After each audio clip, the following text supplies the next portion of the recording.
안녕하세요. 오늘도 사연살롱을 찾아주셔서 감사합니다. 서울에 사는 30대 후반 여성이에요. 왕후 장상혜 씨가 따로 있느냐 하는 말 많이 들어보셨죠? 사극에서 자주 나왔던 이 대사는 고려시대 노비였던 만적이 불평등한 신부 사회를 비판하며 했단 말이에요. 우리가 살고 있는 21세기에는 신분제가 사라졌다고 하지만 저는 그렇게 생각 안 해요. 세상에는 여전히 직업과 빈부에 따라 엄격하게 구분되는 신분제가 존재하고 그에 따른 차별도 벌어지고 있거든요. 저 역시도 얼마 전에 이런 경험을 하게 됐어요. 다른 사람도 아닌 바로 남편과 시댁 식구들한테서 말이죠. 그날의 더러웠던 경험 때문에 사연까지 쓰게 된 건 아니에요. 그날 일은 일종의 스위치 역할만 했을 뿐이니까요. 그럼 지금부터 지난 5년간 벌어졌던 저희 시댁의 만행에 대해 전해드리겠습니다. 저는 무남동녀 외동딸로 태어났어요. 하지만 밖에서 사람들이 형제관계가 어떻게 되냐고 물으면 이남 일녀 중 막내라고 대답해요. 모든 가정에는 남들한테 밝히기 힘든 그들만의 사정이 있다고 저희 집도 예외는 아니거든요. 2명의 오빠는 정확히 말하면 저랑 피가 섞인 형제는 아니에요. 게다가 2 오빠도 제 각각 다른 피를 받고 태어난 남남이에요. 그런 우리가 어떻게 한 가정에서 자라 피부치보다 끈끈한 형제가 됐느냐? 그건 바로 저희 부모님 때문이에요. 저희 부모님은 2분 모두 경찰 공무원이세요. 경찰대에서 만나 5년 넘게 절친으로 지내다가 연인으로 발전하셨어요. 엄마가 지구대 근무 중에 칼에 찔렸는데 아빠가 그 소식을 듣고 달려가서는 그 고백을 해버렸거든요. 취객의 칼에 복부가 찔리긴 했지만 생명이 위독할 정도는 아니었어요. 그저 상처가 아물기를 기다리면 되는 상황이었는데 그런 자세한 상태를 모른 채 칼에 찔렸다는 연락만 듣고 달려왔던 아빠는 한마디로 오버를 한 거였죠. 경찰대 졸업 후 엄마와 떨어져 다른 지역 지구대에 배치되던 아빠는 경찰대 동기를 통해 엄마가 다쳤다는 소식을 듣고는 병원으로 달려가셨대요. 업무를 마치고 가야 했기에 도착해보니 이미 엄마는 잠들어 있는 상태였고 복부에 붕대를 칭칭 감고 누워있는 모습에 가슴이 무너지는 것 같았대요. 그동안 그저 친구 사이라고 생각해왔는데 그게 아니었던 거예요. 순간 하경이가 이대로 눈을 감는다면 나는 어떻게 살아가지? 이런 생각이 들기 시작하더니 가슴을 쥐어짜는 것처럼 고통스럽고 하염없이 눈물이 나더래요. 당시 178cm에 90kg에 육박하는 건장한 청년이었던 아빠는 엄마 침상 옆에 쭈그리고 앉아 한참을 울고 말았어요. 다인실이라 혹시 다른 사람들한테 피해가 될까봐 소리주게 울었다더군요. 엄마 말에 따르면 그날 아빠는 덩치 큰 곰인형처럼 그렇게 귀여울 수가 없었대요. 약에 취해서 한참 잠에 빠져 있는데 손이 점점 축축해지는 거야. 뜨끈뜨끈하고 축축한 게 기분이 더러워서 힘들게 눈꺼풀을 들어 올렸는데 글쎄 네 아빠가 내 손을 꼭 잡고는 소리주고 울고 있지 뭐니? 뭐가 그리 서러운지 어깨까지 들썩이면서 눈물, 콧물을 빼고 우는데 그게 참 귀엽더라고. 그땐 내가 미쳤던 거지. 그런 멧돼지 같은 남자가 귀엽게 보이다니. 아무튼 그날 저희 부모님은 그동안 친구로만 인식했던 서로에 대해 지금까지와는 다른 감정을 느끼게 됐고 연인 사이로 발전하게 되었어요. 그 후로 2년 넘게 연애를 하다가 결혼을 하게 됐는데 생각지도 않은 곳에서 암초를 만나게 됐지 뭐예요. 저희 친가에서 결혼을 반대하고 나선 거예요. 그 소식을 들은 저희 외할아버지도 덩달아 이 결혼 반대를 하고 나섰어요. 아니, 세상 어디 내놔도 빠질 게 하나 없는 내 딸을 거부해?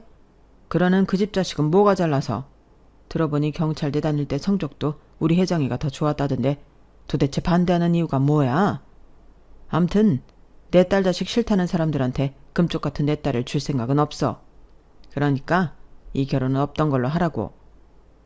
그동안 저희 외할아버지는 저희 아빠를 아들처럼 예뻐하셨기 때문에 사돈의 반대는 더더욱 뼈저린 배신으로 느껴지셨을 거예요. 상황이 이렇다 보니 중간에서 저희 부모님은 참 난감해지고 말았어요. 솔직히 양가 부모님이 결혼을 반대하리라고는 꿈에도 생각을 못 해봤으니까요. 그래서 부모님은 일단 저희 엄마를 며느리로 받아들일 수 없다는 친할머니를 찾아가셨어요. 그리고 반대 이유를 물었죠. 경찰이란 직업이 그렇잖니. 남들은 민중의 지팡이니 뭐니 허울 좋은 소리를 하지만 실상은 맨몸으로 칼 들고 총 든 깡패놈들을 상대해야 하는 험한 직업 아니겠니? 내 아들이 그런 일을 하는 것도 가슴 떨리는데 며느리까지 그 일을 한다니 내가 어떻게 다리 뻗고 잠이나 잘 수 있겠어. 아들이랑 며느리가 출동 나갈 때마다 가슴 졸이면서 살아야 할 텐데 내가 어떻게 니들 결혼을 허락할 수 있겠냐고. 예, 아가. 내가 네가 미워서 이러는 게 아니다. 아무리 남의 집 딸 자식이라지만 내 집에 들어오면 내 자식이 되는 건데 예쁜 딸내미가 매일같이 그 험한 놈들을 상대할 걸 생각하면 내 가슴이 찢어진다고. 할머니께서는 손등으로 눈물을 훔치시며 가슴 아파하셨어요. 결론은 저희 엄마가 마음에 안 드는 게 아니라 직업 특성상 며느리까지 다칠 게 겁이 나서 반대를 하셨던 거였죠. 그런 내막을 알고 나니 부모님도 마냥 결혼을 허락해달라고 떼를 쓸 수만은 없었어요. 그래서 상의 끝에 결단을 내리게 되었어요. 아무래도 결혼 후 아이가 생긴다면 두 분 모두 현장에서 근무하는 건 조금 어렵겠다는 판단을 하셨어요. 둘 중 한 사람이라도 내근직에 있는 게 안정된 생활을 할 수 있을 것 같았거든요. 그런 이유로 엄마는 내근직으로 부서 이동 신청을 했어요. 그렇게 새로 가게 된 부서가 여성 청소년기였어요. 할머니께서는 자신 때문에 부서까지 바꿔준 예비 며느리를 어떻게 마다하겠어요. 오히려 저희 엄마한테 미안해하시며 결혼을 허락하셨어요. 반대 이유를 전해 들으신 외할아버지께서도 그런 이유라면 오히려 고마울 따름이라고 말씀하셨어요. 덕분에 엄마가 조금은 안전한 부서로 이동을 하게 됐으니 말이에요. 약간의 우여곡절 끝에 결혼에 꼴이 난 부모님은 이듬해 저를 낳으셨어요. 엄마 말로는 제가 허니문 베이비라고 하는데 아빠 얘기는 조금 다르더라고요. 결혼식이 있기 몇 주 전에 두 분이 심하게 다투셨는데 그때 한참 싸우다가 갑자기 스파크가 뛰면서 제가 생겨났다고. 물론 엄마는 절대 아니라고 하시지만요. 아무튼 출산을 앞두고 휴가를 내셨던 엄마는 당시 엄마가 관리하던 사건을 동료한테 인수인계를 해야 했어요. 다른 부서와 달리 관리 대상과 돈독한 유대가 필요한 까라서 담당자가 바뀌기 전에 제대로 인수인계를 해야 했어요. 그래서 엄마도 신경 쓴다고 쓰셨는데 문제가 생기고 만 거예요. 엄마가 부서를 옮기고 처음 맡게 된 아동학대 사건으로 2년을 이어오던 5학년 아이가 가출을 한 거예요. 그 아이는 그동안 저희 엄마한테 꽤 의지를 해왔는데 이번에 담당자가 바뀌면서 버림받았다는 생각을 하게 된 모양이었어요. 시설 측과 새 담당자, 관할 지구대까지 나서서 아이를 찾아 나섰지만 그 어디에서도 찾을 수 없었어요. 그러자 출산일이 바로 내일인 엄마가 그 아이를 찾아 나선 거예요. 반나절을 쉼없이 찾아 헤맨 끝에 드디어 엄마는 아이를 찾아냈어요. 그런데 그 아이와 눈이 마주친 그 순간 마치 잃어버린 내 아이를 찾은 것처럼 울컥하더라는 거예요. 기분이 참 이상하더라고. 애타게 찾던 아이를 찾았으니 다행이란 생각이 드는 건 당연한데 그땐 그런 감정보다는 뭐랄까. 일단 내 품에 안아야겠다는 생각뿐이었어. 안 그러면 이 아이가 영영 떠날 것만 같았거든. 그래서 엄마는 아이를 보자마자 덥석 끌어안았고 아이는 엄마 품에 안겨 한참을 울었어요. 아이는 저희 엄마가 자기가 귀찮아서 다른 사람한테 떠넘긴 거라고 생각했다며 울먹였고 그런 아이한테 엄마는 잔뜩 불어오른 배를 만지게 했어요. 만져봐봐. 여기에 아기가 있어. 내일이면 세상에 나올 거야. 민우야, 아줌마 뱃속에 있는 아기는 아줌마가 아니면 세상에 나올 수가 없어. 민우는 형이라서 기다려줄 수 있지만 아기는 그렇지 않아. 그래서 아기가 태어날 때까지만 잠시 다른 분한테 민우를 부탁했던 거야. 아줌마가 민우 널 어떻게 했겠니?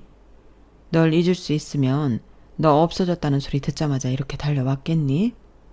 에휴, 우리 민우 다 큰 줄 알았더니 아직 애기네. 아줌마가 미안해. 우리 민우 마음 다치지 않게 잘 설명했어야 했는데 아줌마가 잘못했어. 그런데 민우야, 아줌마가,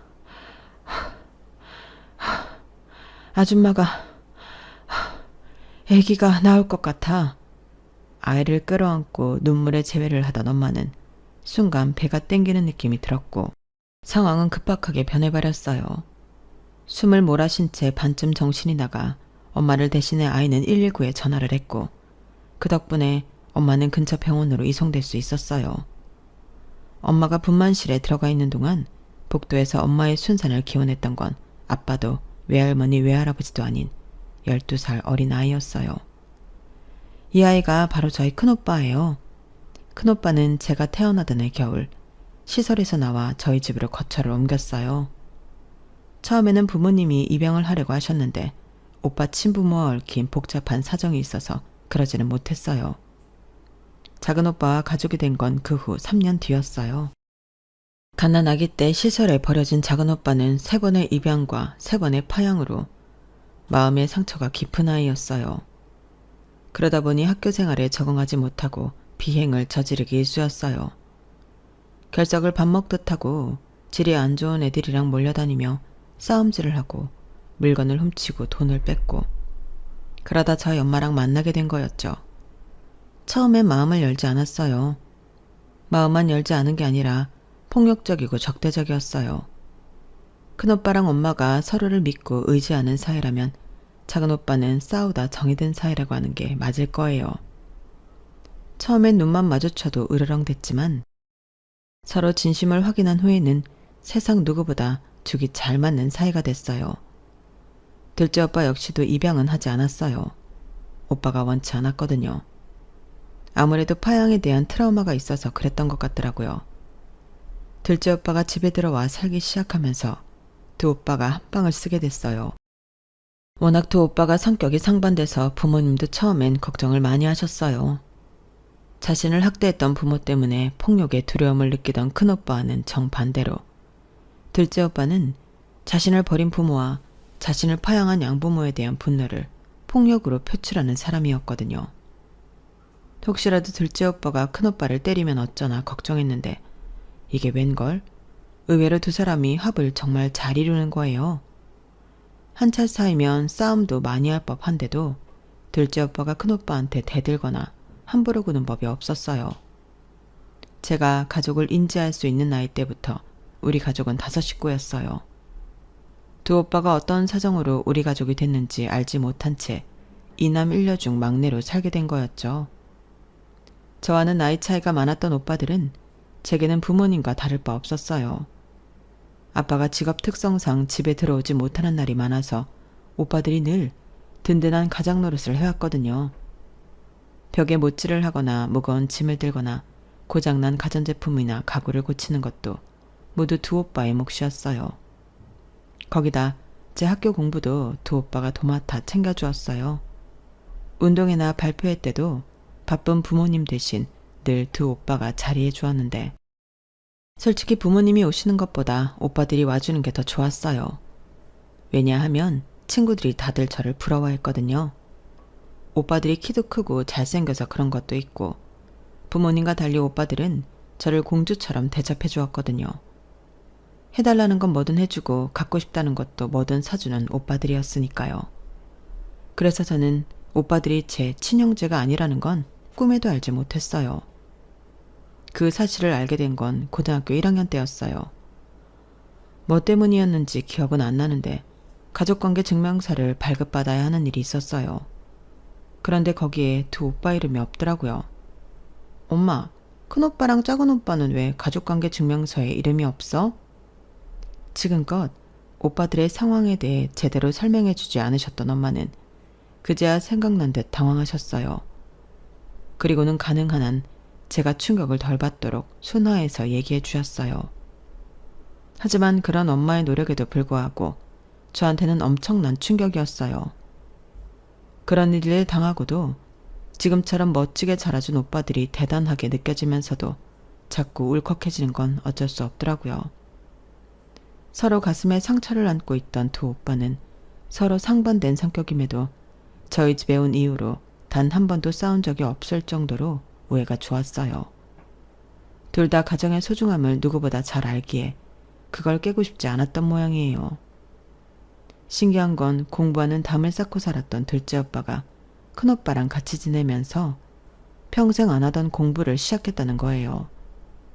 그와는 반대로 공부밖에 모르던 큰오빠는 작은 오빠랑 어울리면서 운동에 눈을 뜨게 되었고, 마치 뒤늦게 재능을 찾은 사람들처럼 말이죠. 그 여파로 공부밖에 모르던 큰오빠는 가족들의 예상을 깨고 경찰대에 들어갔고, 싸움질만 하고 자랐던 둘째 오빠는 엄청난 뒷심을 발휘하며 의대에 합격했어요. 노선이 바뀐 느낌이지만 어찌됐건 오빠들이 과거의 트라우마를 이겨내고 자신들의 인생을 찾았다는 게 중요한 게 아닐까요? 멋진 오빠들 덕분에 저는 자라는 동안 많은 도움을 받았지만 연애를 하는 데는 솔직히 도움보다는 방해가 됐어요. 특히 큰오빠는 누가 경찰 아니랄까봐 제가 만나는 남자마다 의심의 눈초리로 바라봤어요. 그건 한때 주먹질 좀 해봤던 작은 오빠도 크게 다르진 않았죠. 제가 남자친구 만나는 날은 둘이서 하루 종일 번갈아가며 전화를 해댔어요. 어디냐, 뭐하냐, 그 자식이 이상한 짓은 안 하냐. 경찰인 엄마 아빠도 그 정도까지는 아닌데 오빠들은 확실히 유별났어요. 그래서 한 번은 왜 그렇게 내 연애사에 간섭을 하냐고 따져 물었더니 이러더라고요. 예지야, 형도 그렇고 나도 그렇고 네가 30이 되고 40이 돼도 오빠들 눈에는 여전히 물가에 내놓은 어린 아이처럼 느껴질 거야. 세상이 좀 무섭니? 데이트 폭력이니 살인사건이니 TV만 틀면 나오는 흉흉한 사건들 좀 봐. 우리가 어떻게 널 아무한테나 보낼 수 있겠냐고. 절대 안 되지. 누구든 간에 우리 예지 눈에 눈물 빼는 놈이 있으면 가만 안 둘 거야. 오빠들의 그런 마음은 정말 감사하지만 솔직한 심정은 노땡큐였어요. 저도 제대로 연애를 해보고 싶었거든요. 그렇게 두 오빠의 감시 속에 저는 지금의 남편을 만나게 되었고, 이번만큼은 절대로 오빠들한테 들키지 않으려고 노력했어요. 오빠들 둘 다 바쁜 직종에 몸담고 있기 때문에 잘만 하면 속일 수 있을 것 같았거든요. 하지만 그런 기대는 얼마 지나지 않아 산산조각이 났어요. 하필 순찰 나온 큰오빠한테 데이트 순간을 딱 걸리고 말았거든요. 몰래 연애를 하다 걸린 대가로 이 오빠들의 간섭은 더더욱 심해졌어요. 특히 작은 오빠가 제 남편을 탐탁지 않게 생각했거든요. 제 남편이 귀가 좀 얇은 편이라서 줏대 없이 분위기에 휩쓸리곤 하는데 작은 오빠 눈엔 그게 싫었던가 봐요. 저런 남자를 어떻게 믿고 만나냐고요. 사실 저도 그런 점에 대해서는 걱정이 없던 건 아니었어요. 사람은 착하고 좋은데 가끔은 그놈의 팔랑귀 때문에 짜증이 나기도 했거든요. 오빠들한테 남편을 처음 소개하는 날도 그랬어요. 오빠들을 만나 저녁을 먹고 있었는데 어쩌다 보니 얘기가 차 얘기로 넘어가게 된 거예요. 그러자 남편이 눈을 반짝이며 그러더라고요. 아, 예지야, 나 차 계약했어. 3주 뒤면 받을 수 있대. 차 받으면 교회로 드라이브 한번 가자. 그래? 차 바꾼다는 말도 없더니 갑자기? 너도 알잖아. 지금 타고 다니는 경차는 내 키에 안 맞아서 불편하다는 거. 참고 더 탈까 하다가 자동차 진로하는 고등학교 동창이 바꾸라고 하도 닥달을 해서 바꾸기로 했어. 사실 경차를 타기에는 남편의 키가 크긴 컸어요. 184cm 정도 되니까요. 사촌 형이 타던 차를 헐값에 인수해서 3년 넘게 탔는데 키 때문에 구부정한 자세로 운전을 해야 해서 여간 불편한 게 아니었거든요. 차는 뭘로 바꿨는데? 예전에 말했던 SUV? 아, 그게 말이야. 실은 수입차로 했어. 수입차? 어떤 걸로? 자기도 알지? 전에 홍대 주차장 골목에서 봤던 빨간색 예쁜 차. 그걸로 했어. 빨간색 예쁜 차? 혹시 미니쿠퍼? 아니, 차가 작아서 바꾸는 거 아니었어? 그러자 남편은 눈치를 살피며 고개를 끄덕였어요. 그렇지. 근데 동창 녀석이 어찌나 꼬시던지. 자기도 알잖아. 나 귀 얇은 거. 옆에서 바람을 잔뜩 넣으니까 안 되겠더라고. 그래도 가까이서 실물 보니까 확실히 예쁘긴 하더라고. 보면 자기도 좋아할 거야. 순간 두 오빠 표정은 황당 그 자체였고 저 역시 표정을 감추기 힘들었어요. 그러자 남편은 두 오빠와 제 눈치를 보며 쩔쩔매고 변명을 이어갔어요. 그렇게 첫 만남부터 오빠들한테 줏대 없는 놈으로 찍힌 남편은 이후로도 그 이미지는 바꾸지 못했어요. 대신 저한테는 참 잘한다는 걸 내세워 가족들한테 점수를 따나갔어요. 남자다움보다는 저한테 잘하는 게 식구들한테 점수 따기는 더 좋았으니까요. 그렇게 저희 가족들과도 많이 가까워지고 자연스레 결혼 얘기까지 오갔지만 유독 한 사람, 저희 작은 오빠한테만큼은 어떻게 해도 점수를 따지 못하는 거예요. 하필 제 남편이 작은 오빠가 제일 싫어하는 성격이었던 거죠. 물과 기름처럼 좀처럼 섞이지 못하는 두 남자 때문에 속이 상하긴 했지만 그렇다고 우리가 결혼하는 데 있어 큰 걸림돌이 되진 않았어요. 그때까지만 해도 남편의 이런 성격은 굳이 흠이라고 하기도 뭐할 정도로 작게만 느껴졌거든요. 그런데 막상 결혼을 해보니 그게 아니더라고요. 결혼 전에는 무조건 제 편이던 남편이 결혼 후에는 네 편도 내 편도 아닌 박쥐 같은 놈이 됐거든요. 남편 하나 믿고 시집 온 저로서는 열불이 터지는 일이 아닐 수 없었어요. 특히 남편이 사사건건 저를 못마땅해 하는 시어머니 편을 들 때는 결혼이 후회될 정도였어요. 사실 시어머니는 처음부터 저를 싫어하시지는 않았어요. 오히려 그 반대였거든요. 딸이 없는 시어머니는 아들줄의 남편까지 남자만 셋이나 있는 집에서 살아오면서 많이 외로우셨다고 했어요. 그래서 저를 딸처럼 생각하셨거든요. 특히 저랑 쇼핑을 다니시면서 얼마나 행복해 하셨나 몰라요. 예, 내가 지금까지 무뚝뚝한 남자들 속에 살면서 얼마나 외로웠는 줄 아니? 같이 옷을 사러 가도 대화가 돼야 쇼핑이 신이 나지. 그런데 이렇게 예진호랑 수다도 실컷 떨면서 쇼핑을 하니까 잊었던 인생의 참맛을 되찾는 기분이다. 예, 우리 앞으로도 고부간이 아니라 모녀지간처럼 편하게 지내자. 오늘처럼 같이 쇼핑도 하고 내일도 받고 하니까 얼마나 좋니? 난 말이다.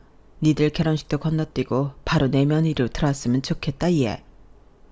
이랬던 어머님이 완전히 180도 변해버린 건 상견례 자리에서였어요. 상견례 전까지 저랑 친남매지간인 줄 알았던 저희 두 오빠가 서류상 남이란 얘기를 듣고는 표정이 싹 달라지신 거예요. 그날은 그저 당황스러워서 그러셨나 보다 했는데 이틀 뒤 저를 집으로 불러 하시는 말씀을 들어보니 단순히 당황한 것 때문만은 아닌 것 같더라고요.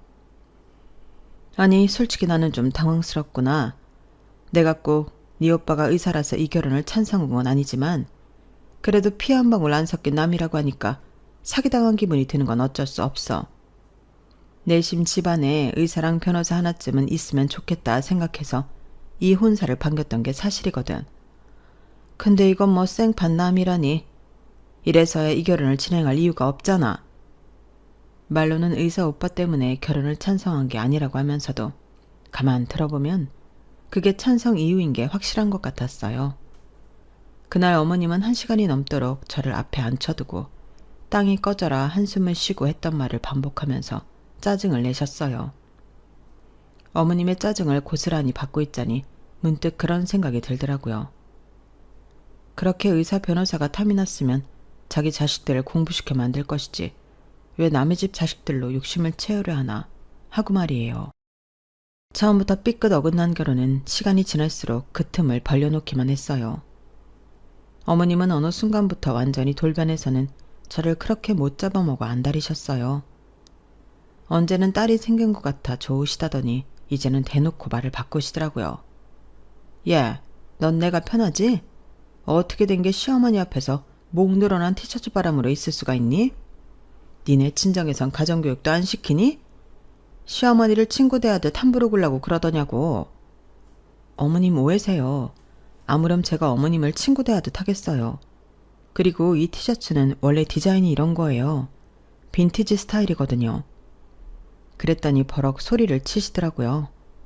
너 지금 나 무시하는 거니? 빈티지네 뭐니 내가 영어 못 알아듣는다고 거짓말 슬슬 해가며 지금 날 놀리는 거잖아. 준영아, 네가 대답해봐라. 엄마가 아무 잘못 없는 네 처를 잡는 것 같니? 아니면 네 처가 시어머니 나한테 함부로 구는 것 같니? 어서 대답 좀 해보라고. 그 말에 남편은 난처한 표정으로 저랑 시어머니를 번갈아 보다가 이러는 거 있죠. 당신이 엄마한테 사과드려.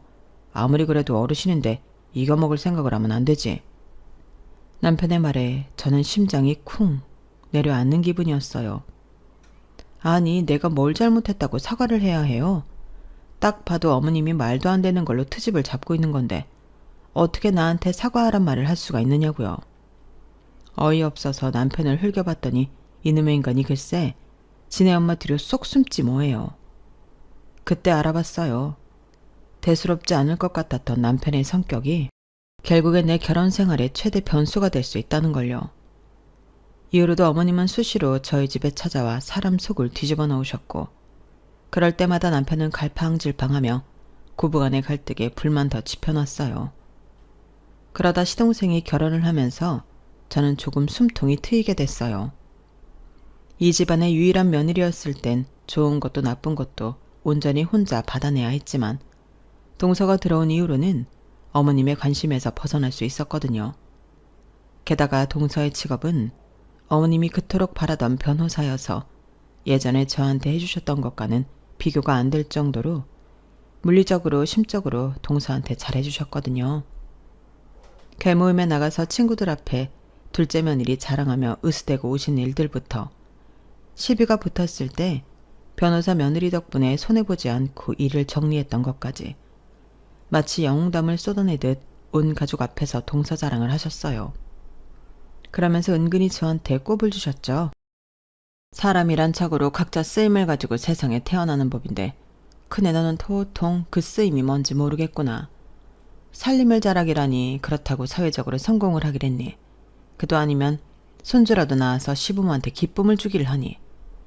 뭐 하나 제대로 한 거 없이 그러고도 만며느리라고 어깨 펴고 앉아있는 걸 보니 참 한심하구나. 어머님, 다른 건 몰라도 아이 문제는 제가 낳기 싫어서 안 낳는 거예요. 전에도 말씀드렸잖아요. 아이는 저희 둘 다 대리 승진한 뒤에 갖겠다고요. 그러니 앞으로 1년만 더 기다려주세요. 그래 엄마, 예지랑 나랑 승진하면 그땐 엄마가 말 안 해도 애부터 만들게. 그럼 됐지? 그러자 어머님은 당신 아들이 제 편을 드는 게 안 입고 오셨는지 화를 내시더라고요. 되긴 뭐가 돼? 하여간에 지 와이프 치마폭에 쌓여서는 앵무새처럼 했던 말이나 반복할 줄 알지. 그래, 그네 네 말대로 승진할 때까지 기다린다 치자. 그때가 돼서 니들 계획대로 애가 생긴다고 어떻게 보장하니? 안 생기면 그땐 어쩔 건데? 뭐든 다 때가 있는 법이다.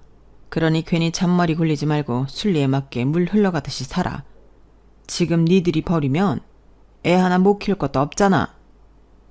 그 말에 남편은 또 팔랑귀가 돼서는 어머님 쪽으로 또르륵 넘어가 버렸어요. 키우고도 남지. 그러고 보니까 엄마 말대로 그때 가서 안 생기면 그것도 문제네. 자기야, 우리 그냥 피임 그만두고 애부터 만들자. 엄마 말 들어보니까 그게 맞는 것 같아. 아니, 어쩌면 이렇게 줏대도 없고 생각도 없는 남자가 다 있는 거죠. 제가 지금 애를 갖게 되면 출산 휴가 이후에 내 자리를 되찾기 힘들다고 대리 따면 그때 갖자고 그렇게 설명을 했는데 이런 식으로 나오면 어쩌냐고요. 정말이지 생각 같아선 저 인간 뒤통수를 한 대 때려주고 싶었지만 꾹 참고 넘겼어요. 앞으로 이 남자를 믿고 이를 도모해서는 안 되겠다는 확실한 교훈만 얻을 수 있었죠. 시댁과 얽히는 일이 있을 때마다 스트레스를 받고 살았던 저는 점점 더 시댁이 부담스럽게 느껴졌어요. 남편도 저도 이미 성인이고 분가해서 살고 있는데 이렇게 내 생활이 방해받을 정도로 시댁 스트레스를 받아야 하나 싶을 정도였죠. 그래서 가급적이면 거리를 두고 살려고 했는데 이놈의 남편이 알겠다고 해놓고는 어머님 전화 한 통이면 언제 그랬냐는 듯 확 변하니 미쳐버리겠더라고요. 그러던 와중에 드디어 그 사건이 일어난 거예요. 그날은 제 생일이었는데 친정 식구들과 밖에서 저녁을 먹기로 한 날이었어요. 우리 부부는 물론 부모님이랑 두 오빠와 올케 스케줄까지 고려해서 나를 잡아야 했기에 이미 2주 전부터 공지를 해둔 참이었어요. 그런데 아침을 먹고 설거지를 하고 있는데 남편이 부산을 떨며 그러더라고요. 자기야, 엄마가 집에 와서 점심 먹으래. 준석이랑 재수씨도 온다고 늦지 말래. 뭐? 아니 갑자기 그러면 어떡해. 이따 저녁에 우리 친정 식구들이랑 약속 있는 거 잊었어? 있긴 누가 잊어. 그건 저녁 약속이잖아. 잠깐 우리 집에 가서 점심만 먹고 오면 되니까 걱정 안 해도 돼. 아니, 누가 시간 때문에 그러나요? 내 생일인데 굳이 시어머니랑 마주쳐야 되니까 그게 싫어서 그러는 거죠. 그러면서도 한편으론 어머님이 내 생일인 걸 아시고 식사 초대를 하신 건가 싶어 더는 투정 안 부리고 순순히 시댁으로 갔어요. 갔더니 아직 시동생 내외는 오지 않았더라고요. 어머님은 삼복더위에 글쎄 밀가루로 면을 뽑아 칼국수를 밀고 계시지 뭐예요. 에어컨은커녕 밀가루 날린다고 선풍기도 안 켠 채 말이죠. 그걸 그냥 두고 볼 수만은 없어서 팔을 걷어붙이고 주방으로 달려갔어요. 그랬더니 저를 흘겨보시면서 왜 이제야 오냐고 타박을 하시는 거예요. 연락한 지가 언젠데 이제서야 기어와. 왔으면 빨리 국수 밀 준비부터 할 것이지 뭘 꿈을 대고 있어. 이 더운 날씨에 시애미가 국수를 밀어야겠니? 저를 보자마자 소리부터 지르는 시어머니 통에 헐레벌떡 어머님이 내미시는 국수 밀 때 손을 들었어요. 앞치마도 없이 어머님 지도에 따라 한참을 국수를 밀고 나니 옷에는 온통 밀가루 투성이더라고요. 저녁 때 친정 식구들이랑 약속이 있는데 낭패다 싶었어요. 그렇게 뽑아낸 칼국수를 펄펄 끓는 육수 냄비에 넣고 땀을 삐질삐질 흘려가며 칼국수를 끓여내자 그제야 안방에서 아버님과 남편, 시동생 내외가 나오지 뭐예요. 안방에 옹기종기 모여 에어컨 바람을 쐬며 칼국수가 되길 기다리던 사람들은 주방에서 확 풍기는 열기에 인상을 찌푸렸어요. 남편은 얼른 달려가 에어컨 리모컨을 손에 쥐더군요. 완전 찜통이네. 엄마, 그냥 에어컨 켜고 하지 그랬어. 전기세가 얼마나 나간다고. 이 열기 다 빠질 때까지 어떻게 기다려. 더워서 뭘 먹지도 못하겠다. 그러지 말고 우리 안방에 들어가 있을 테니까 상 다 차리면 그때 불러. 아빠, 재수씨 다시 들어가자고요. 남편은 아버님과 시동생 내외를 데리고 다시 안방으로 들어갔어요. 아니, 지 아내는 삼복더위에 땀을 뻘뻘 흘려가며 주방에서 이지랄을 하고 있는데 어떻게 지 더운 것만 생각을 해요. 재수씨 챙길 시간이 있으면 자기 아내 먼저 챙겼어야죠. 너무 화가 나고 속이 상해서 국자를 손에 든 채 가만히 서 있었더니 어머님이 빽 소리를 치셨어요. 너 국수 넘치는 거 안 보이니? 가스레인지 주변에 다 눌러붙었잖아. 너 이거 다 닦아놓고 가라. 아니, 한두 살 먹은 애도 아니고 이런 거 하나 제대로 못하니? 누가 너더러 국수를 끓이라고 했어. 넘치지 않나 불 앞에서 잘 지키라고 했더니 그것도 못해서 이 모양을 만들어. 이렇게 머리가 나쁘니 네가 낳을 자식도 알만하다 얘. 왜? 내 말이 기분 나쁘니? 아니, 없는 말 지어서 한 것도 아닌데 뭐가 기분이 나빠? 과학 프로에서 그러더라. 자식은 엄마 머리 담는다고. 그러니까 인상 그만 쓰고 얼른 상부터 차려. 작은 애 배고프겠다. 저는 그래도 혹시나 어머님이 제 생일을 기억하시고는 일부러 점심을 먹자고 부르신 게 아닐까 기대를 했는데 완전 헛다리를 짚은 거였더라고요. 그날 점심 모임은 동서가 송칼국수가 먹고 싶다고 한 말 때문에 갑자기 만들어진 자리였던 거예요. 어머님이 굳이 저까지 부른 건 일을 시키려고 그랬던 거였죠. 그것도 모르고 혹시나 하는 기대를 품고 밀가루를 뒤집어 썩으며 국수를 민 내 자신을 생각하니 눈물이 날 것만 같았어요. 그런데 여기서 끝났으면 그래도 참고 넘어갈 수 있었을 그날의 일이 걷잡을 수 없이 변해버린 건 바로 그 다음 일 때문이었어요.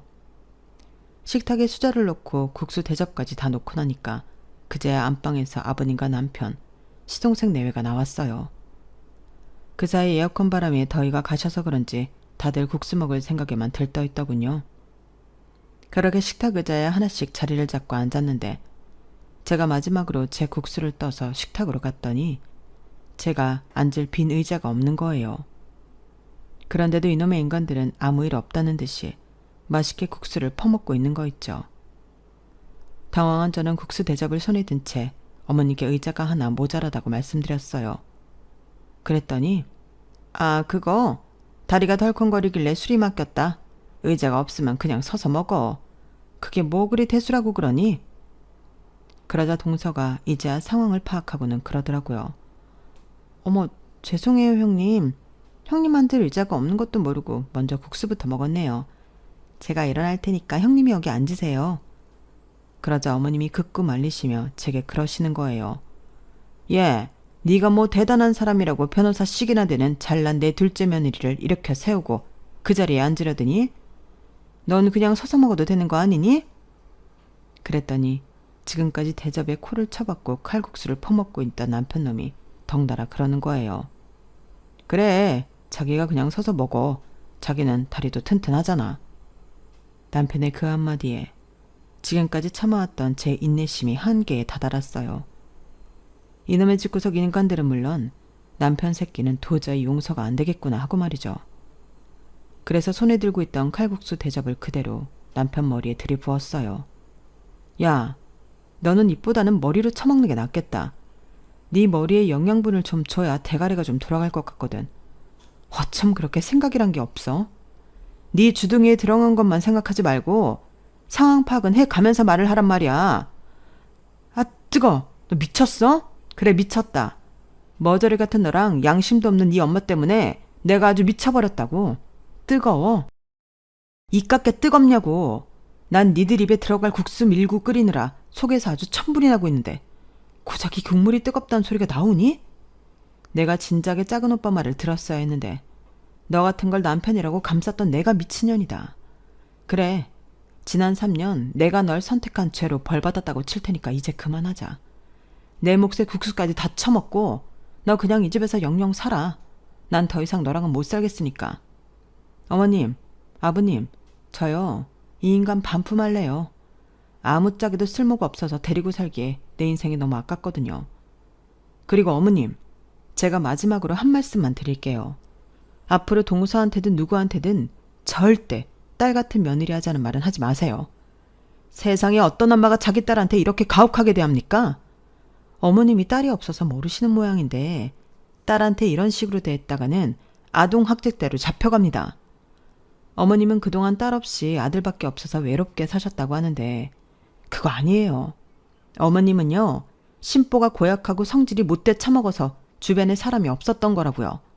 그러니까 남의 집 귀한 딸들 데려다가 괜한 화풀이하지 마시고 어머님 성격 고칠 생각이 나세요. 안 그랬다간 진짜 인생 쓴맛 제대로 보게 되실 거예요.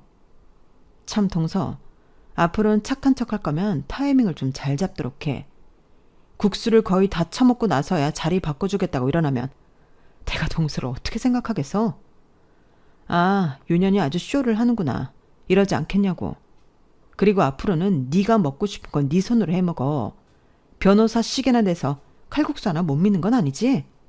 그 정도 머리에 손기술도 없으면 칼국수 먹지 말아야지 뭐. 아무튼 여러분, 그동안 함께해서 역 같았고요.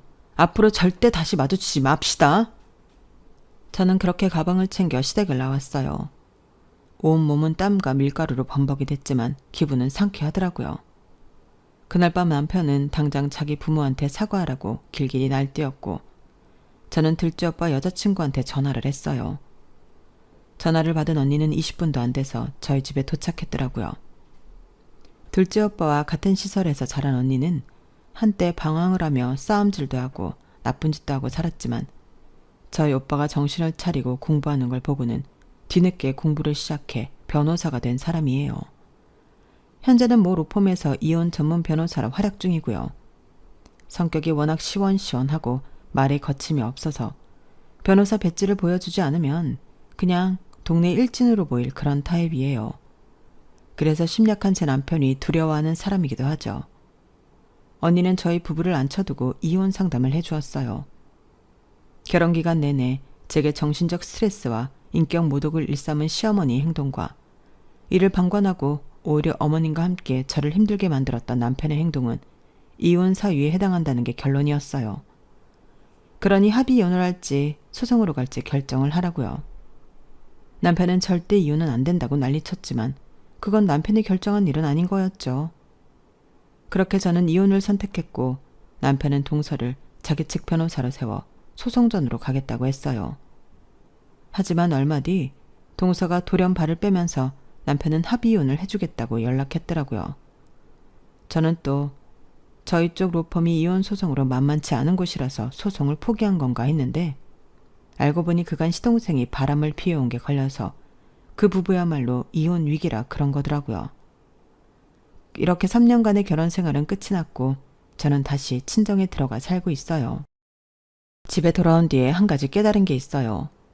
그동안 우리 오빠들은 피 한 방울 안 섞이고도 쉽게 가족이 됐구나 생각했었는데 어쩌면 그게 아니었을지도 모른다는 생각이 들었거든요. 가족이 되기 위해 두 오빠가 얼마나 노력을 했을지 다는 아니어도 조금은 짐작할 수 있었으니까요. 제가 시댁에 녹아들기 위해 노력했던 것처럼 말이죠. 비록 저는 한 번의 실패를 하게 됐지만 이 실패를 발판 삼아 앞으로 조금은 나은 선택을 할 수 있을 거라 생각해요. 그게 언제가 될지는 모르겠지만 지금보다 성숙한 선택을 할 수 있도록 열심히 제 자신을 갈고 닦을 생각입니다. 지금까지 제 사연을 들어주셔서 감사합니다. 항상 꽃길만 걸으시길 진심으로 바랍니다. 여러분, 사연 댓글에 응원과 현명한 조언 부탁드려요. 좋아요와 구독은 저에게 큰 힘이 됩니다. 오늘도 좋은 하루 되세요.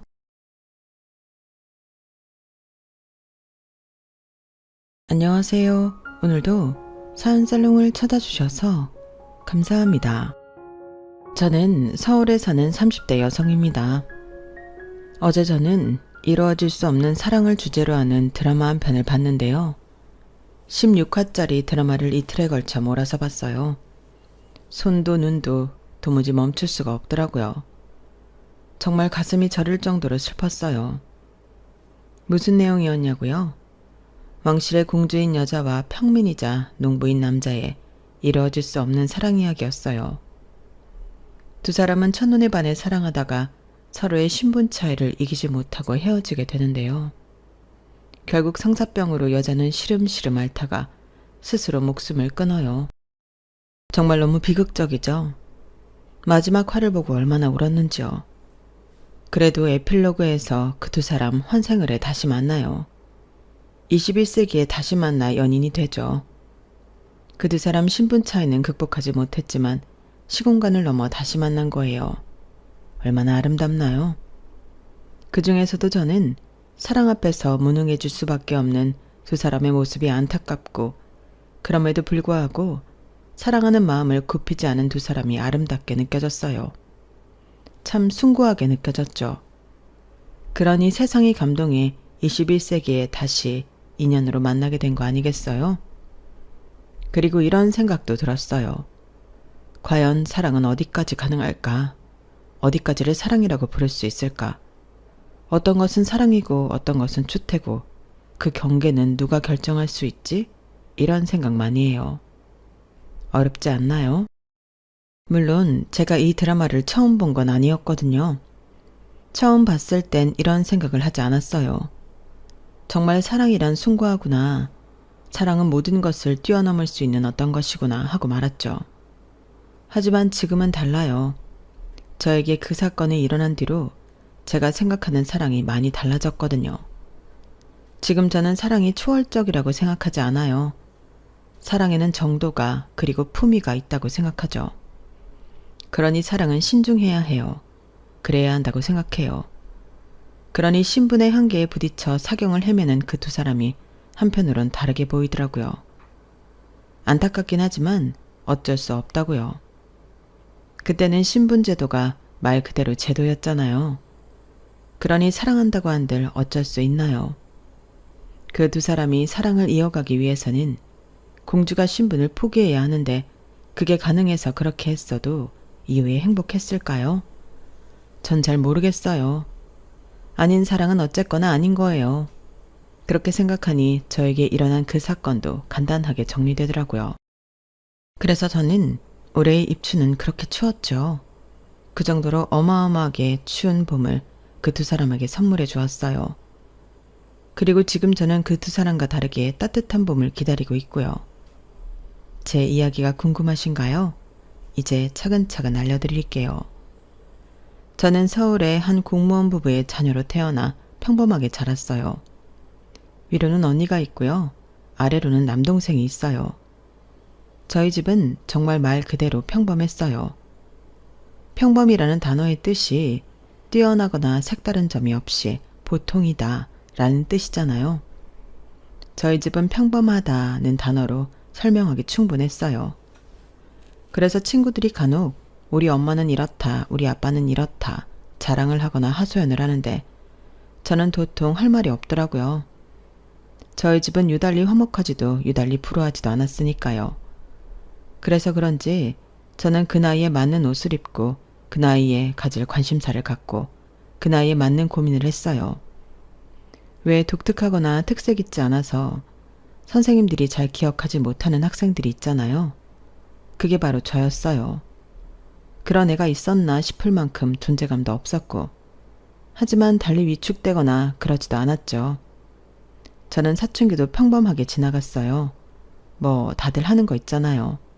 방문을 닫는다든지 부모님 말에 대꾸를 안 한다든지 가족보다 친구들을 우선시한다든지 그런 거요. 하지만 저에겐 무기가 있었어요. 제가 공무원 부부의 차녀로 태어났다고 했잖아요. 저희 부모님이 공무원인 만큼 가장 중시하는 게 정직과 성실이에요. 그래서 저희 부모님은 공부를 못해도 좋으니 늘 정직하고 성실하라고 말씀하셨죠.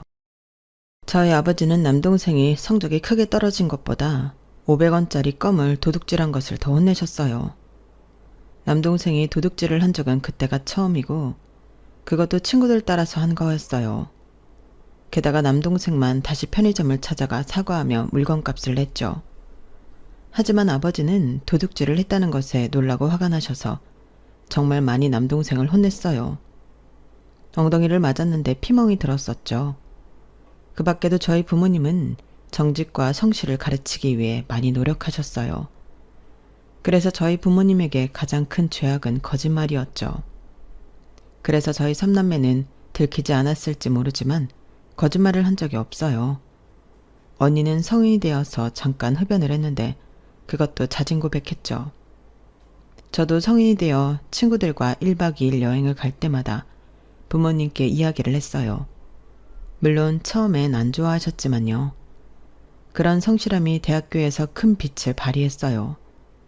언니는 대학생 때 공부를 잘해서 교수님의 스카웃으로 대학원까지 갔고요. 지금은 학생들을 가르쳐요.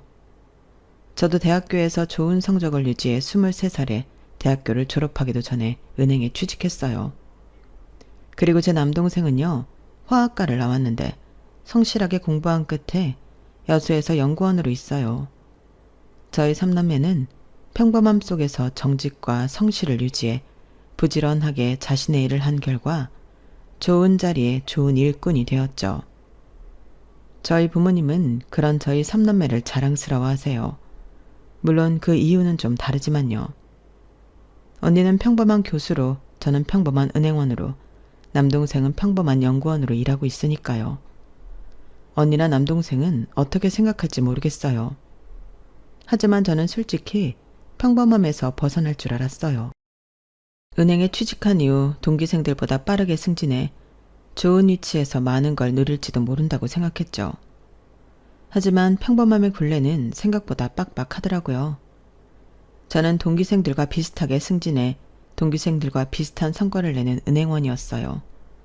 하지만 불만은 없었어요. 저는 이런 평범함이 좋았어요. 다사다난한 인생은 제 취향이 아니었죠. 저는 지금의 제 삶이 좋았어요. 제 또래와 비슷한 생각을 하고 비슷한 취향을 갖고 비슷한 관심사를 갖고 비슷한 수준의 비슷한 벌이에 또래보다 뒤처지지도 앞서 나가지도 않는 그런 삶 말이에요. 그리고 앞둔 미래도 마찬가지였어요. 또래와 비슷한 때에 결혼을 해 아이를 갖길 바랐죠. 하지만 문제가 있었어요. 제가 평범하지 않은 분야가 있었죠. 바로 연애예요. 저는 남편을 만나기 전까지 연애를 해본 적이 없어요. 모두 썸에서 끝이 났죠. 제가 그런 소리를 하면 사람들은 의아해해요. 제가 뭐가 모자라서 남자를 못 사귀냐고요. 저도 웃겨요. 그런데 정말 저는 남편을 만나기 전까지 연애를 해본 적이 없어요. 연애를 해본 적이 없으니 부모님께 말씀드릴 것도 걱정을 끼쳐드릴 것도 없었지만 나이가 드니 부모님이 다른 방향으로 절 걱정하시더라고요. 우리 아린이는 왜 남자친구가 없을까? 정말 없어? 이제껏 한 명도? 엄마가 가장 중시하는 게 정직이라는 거 알지? 거짓말하면 안 된다. 엄마가 남자친구 못 사귀게 하는 것도 아니잖아. 그러니까 말해봐. 정말 없었어? 다들 이 나이면 애인 만난다고 집도 잘 안 들어온다는데 우리 딸은 왜 소식이 없지? 물론 아빠도 네가 애인 쫓아다니는 걸 바라는 건 아니지만 나이 지긋이 먹어서 애인 하나 없는 딸은 좀 아빠 이러다 둘째 사이도 못 보는 거 아니야? 참. 저희 언니는 일찍 남자친구가 있었거든요. 고등학생 때부터 있었어요. 그리고 연애를 꾸준히 했어요. 그때 부모님과 언니가 종종 애인 문제로 다툴 때도 있었거든요. 그럴 때마다 부모님이 저를 보고 다행이라고 하셨어요. 저는 그런 문제로 속썩이지 않는다고요. 그런데 막상 제가 20살이 넘어서도 남자친구 소식이 없으니까 불안하고 걱정이 되신 모양이에요. 저를 보면 자꾸 없는 남자친구 이야기를 하시더라고요. 하지만 우려와 달리 저희 3남매 중에서 결혼은 제가 제일 먼저 했어요. 어떻게 제가 결혼을 했는지 궁금하시죠? 때는 5년 전 가을이었어요. 저희 은행에선 가을마다 직원들 중 몇 명을 뽑아서 해외 연수를 보내주는데요. 사실 말이 해외 연수지 해외 여행을 보내주는 거예요. 주로 태국이나 베트남, 동남아시아로 보내주는데 제가 갔을 땐 태국이었어요. 방콕을 간다고 하더라고요. 그런데 그때 팀장님이 그러시는 거예요. 이번에 같이 가는 여행사가 작은 여행사라 좋을지 모르겠다고요. 그리고 연수의 자료를 보니까 제가 처음 들어보는 여행사더라고요. 팀장님이 말하기를 저희 지점장님이 아시는 분이 여행사를 해서 이번에 그 여행사와 행사를 진행하는 거래요. 그러면서 팀장님은 혀를 끌끌 차셨어요. 아니 생각해봐. 잘 아는 사람이잖아. 들어보니까 서로 형동생 하는 사이라던데 그런 사이에서 진행하는 행사치고 괜찮은 행사 봤어? 다 아는 사이니까 눈 감아주겠지. 이러면서 대충대충 한다고. 지점장님도 참 보통 그러시는 분이 아닌데. 팀장님의 우려 가득한 말을 들으니 저도 같이 걱정이 되었어요. 다들 즐겁고 좋자고 가는 연수인데 그것도 해외 연수인데 큰 행사를 망칠 수는 없잖아요. 게다가 그때 행사는 제가 막내였어요. 챙겨야 할 것들이 많았죠. 그래서 가기 전날까지는 저는 걱정이 많이 되었어요. 얼마나 신경을 썼는지 중간중간 위경련으로 엄청 고생했어요. 그렇게 걱정 한가득으로 도착한 공항에서 여행사 직원을 만났죠. 여행사 직원은 제 또래 같았어요. 의외였죠. 점장님이 아시는 여행사 사장님이 올 줄 알았거든요. 하지만 저는 나이가 비슷해 좋았는데 다른 동료들은 은근히 자기들을 무시하는 것 아니냐고 수군거리더라고요. 그래서 저를 제외하고 분위기가 좋진 않았어요. 그래도 그분이 열심히 끌고 가더라고요. 태국에 대해서 이것저것 설명해주고 짐도 다 올려주고요. 세세히 신경 써주는 것 같았어요. 그리고 비행기에 올랐죠. 저는 외국에 처음 나가보는 거여서 엄청 떨렸어요. 그러자 제 옆에 앉은 여행사 직원이 해외여행 처음이냐고 묻더라고요. 맞다고 하니까 웃으며 물 한 통을 건네요. 그리고 잘 부탁한다고 말하더라고요. 저는 참 좋은 사람이라고 생각했어요. 그리고 비행기가 이륙했죠. 5시간 비행이었는데 2시간쯤 지났으려나? 그분이 잠에 들었는지 제 어깨에 고개가 툭 떨어지더라고요. 저 순간적으로 너무 놀랐는데 그 와중에 심장이 쿵쿵 떨려서 가만히 있을 수밖에 없었어요. 그리고 비행기가 착륙하고 그분이 계속 제 어깨에 기대 누웠다는 걸 알고 너무 죄송해했어요. 제가 괜찮다고 말했고 전 그 이후 3박 5일 동안 그분을 의식했어요. 계속 눈이 그분을 쫓아다녔어요. 깔끔한 외모, 키는 좀 작은 듯 싶지만 건강한 몸, 낮은 목소리, 게다가 어른들에게도 잘하고 설명도 빠짐없이 해주고 세세하고 섬세한 모습이 눈에 띄었어요. 그래서 저는 순식간에 사랑에 빠졌죠. 저는 그분을 눈으로 쫓느라 음식이 입에 맞는지 무슨 음식이 나왔는지 제가 뭘 마시고 있는지 하나도 알 수가 없었어요. 그러다 2번째 일정에 제가 배앓이를 한 거예요. 물을 잘못 마신 것 같았어요. 태국이나 동남아는 물을 조심해야 한다고 그분이 말했는데 제가 조금 방심한 모양이에요. 그래서 그날은 호텔에 있으면서 요양을 해야 했어요. 그날 그분이 와서 제게 약을 줬어요. 그리고 간단히 먹을 빵을 챙겨주었죠. 그리고 저는 그 빵을 겨우 먹었어요. 그리고 약을 먹고 내내 잤죠. 그리고 다음날 제 몸은 괜찮아졌어요. 아직 음식을 입에 대는 게 겁이 났지만 몸이 가뿐하고 좋았어요. 그리고 아침에 그분이 제가 있는 호텔방으로 왔더라고요. 몸은 괜찮냐고 물었어요. 그래서 가뿐하다고 말했어요. 그러니 다행이라며 웃는데 저는 그 미소에 또 반해버릴 것 같았어요. 그리고 제가 없는 사이 무슨 일이 있었나 봐요. 배를 타는 일정이었는데 강물 수위가 너무 낮아서 배가 움직이질 않더래요. 그래서 그분이 배를 돌리라고 가이드에게 말해서 배를 돌렸어요. 그런데 환불을 못 해준다고 했다나 봐요. 합의하에 돌린 거니 돌려주지 못하겠다고요. 그래서 그렇게 온화하던 그분이 화를 내면서 어떻게 그게 가능한 일이냐. 애초에 무리한 일정이었다라고 항의했어요. 그래서 환불금을 받아냈어요. 그리고 그분은 저희 직원들에게 너무 미안하다고 했어요. 인솔자로서 자기가 미리 파악하고 조정했어야 했는데 귀간 시간을 빼앗은 것 같아 죄송하다고요. 그 태도에 저희 직원들 모두 그분을 보는 시선이 달라졌어요. 정말 책임감 있고 좋은 분이라며 속닥속닥 말을 했죠. 그렇게 좋은 분위기로 남은 일정을 소화하고 비행기를 타고 한국으로 돌아왔어요. 공항에서 식사를 하고 그분께서 마지막 말을 하기까지 제가 얼마나 안절부절 못했는 줄 아세요? 다시는 못 볼까 싶어서요. 그래서 그분께서 이야기를 하고 함께 간 동료들과 뒤돌아가다가 탁탁탁 뛰어가 그분을 잡았어요. 그분이 어리둥절한 표정을 짓더라고요. 그래서 제가 번호를 알 수 있냐고 물어봤어요. 그분이 웃으면서 고개를 끄덕였고 번호를 줬어요. 그리고 뒤를 돌아 동료들에게 가는데 동료들 표정이 정말 저를 놀리고 싶어 안달이 난 표정이더라고요. 그리고 아니나 다를까 다음 출근부터 사람들이 온통 저만 놀렸어요. 그래서 어떻게 연락은 해봤냐, 데이트는 했냐, 사귀는 거냐, 온통 그 이야기뿐이었죠. 하지만 전 아무 말도 할 수 없었어요. 그분에게 이번 여행 감사하다고 다음 여행도 잘 부탁드린다고 연락을 했는데 그분이 단답형으로 답이 왔거든요. 그래서 연락을 더 이어가지 못하고 있었어요. 그런 사연을 제가 친한 직원 언니에게 말하자 언니가 당장 데이트를 하라고 하더라고요. 아우 인간아, 미인은 용기 있는 자가 얻는 법이라는 말도 모르니? 당장 연락해서 만나자고 해.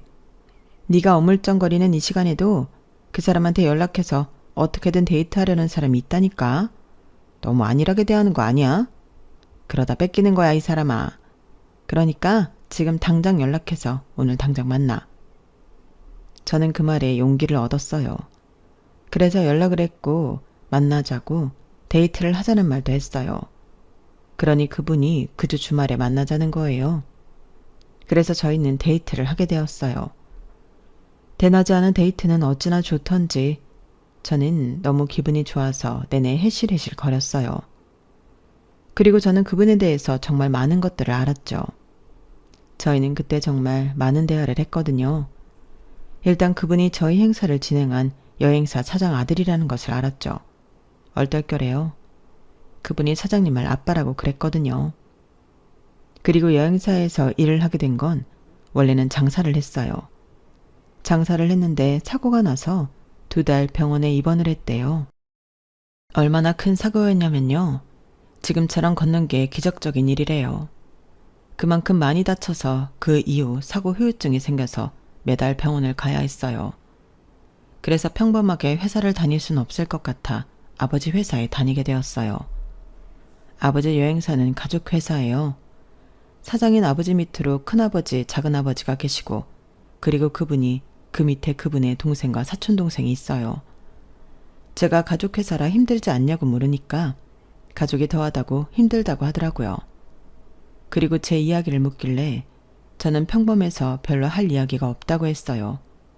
그래도 궁금하다고 말해달라고 해서 몇 가지 일화들을 제 인생에선 조금 특별하다고 생각하는 일화들을 말해줬죠. 참 웃기게도 그분은 그 재미없는 이야기를 잘 들어주더라고요. 그렇게 헤어지고 저는 가족들에게 긴급 회의를 요청했어요. 좋아하는 남자가 생겼으니 해외여행을 가자고 말했죠. 돈은 제가 다 댄다고요. 그러자 언니도 남동생도 부모님도 놀랐어요. 제가 그렇게까지 첫눈에 반한 적이 없었거든요. 처음엔 저를 미친 사람 취급하더니 제가 계속 가자고 해외여행을 가자고 하니까 결국 가족들이 승낙했어요. 그래서 저는 신나서 그분에게 연락했죠. 가족여행을 가고 싶은데 좋은 상품 없냐고요. 그리고 저는 그분이 인솔해 주었으면 좋겠다고 말했어요. 그분이 놀라면서 제가요? 이러더라고요. 그래서 꼭 같이 가주셨으면 좋겠다고 말했죠. 그러니 다음 달에 베트남 가는 팀이 있는데 거기에 합류하는 게 어떠냐고 물어봤어요. 그래서 제가 앞뒤 안 가리고 알겠다고 했죠. 사실 저에겐 베트남이고 어디고 언제고 중요하지 않았어요. 그분과 가는 게 중요했죠. 그래서 저는 날짜가 잡히고 돈을 모조리 입금하고 그날만을 기다렸어요. 사실 그런 마음도 있었어요. 그분을 저희 가족에서 소개시켜주고 싶은 마음도요. 얼마나 좋은 남자를 제가 좋아하고 있는지 보여주고 싶었어요. 그래서 강행한 거거든요. 저는 그 날짜가 다가오기를 손꼽아 기다렸어요. 그리고 그날이 다가왔어요.